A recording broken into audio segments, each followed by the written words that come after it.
Ever wondered what it would be like to have your own herb spiral garden? Allow me to introduce you to this unique and efficient design concept. Herb spiral gardens not only maximize your growing space, but also create microclimates to cultivate a variety of herbs in one location. They're an incredible addition to any home garden, enhancing aesthetics while providing an easy-to-reach supply of your favorite herbs. If you're a garden enthusiast or simply love herbs, this could be your next exciting project. Creating your herb spiral garden can be a fun and rewarding experience. Here's how you can do it. First things first, choose the perfect spot for your spiral.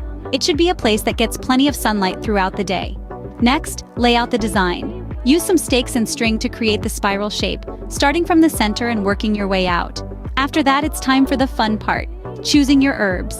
Consider the needs of each plant in terms of sunlight and water. Place those that love the sun at the top, and those that prefer a bit of shade towards the bottom. Once you have your herbs, start planting them into your spiral, taking care to give each one enough space to grow. Lastly, don't forget about proper care and maintenance. Regular watering and pruning will keep your herb spiral garden healthy and thriving. And just like that, you have created your own herb spiral garden. It's that simple. Hope this guide helps you in creating your very own herb spiral garden. By subscribing to our channel, you'll gain access to a treasure trove of gardening wisdom, from innovative designs to practical care tips. Whether you're a green thumb or a budding gardener, there's something here for everyone. So, why wait to cultivate your passion? Don't forget to hit the like button if you found this video useful, and do subscribe to our channel for more such exciting content. Happy gardening!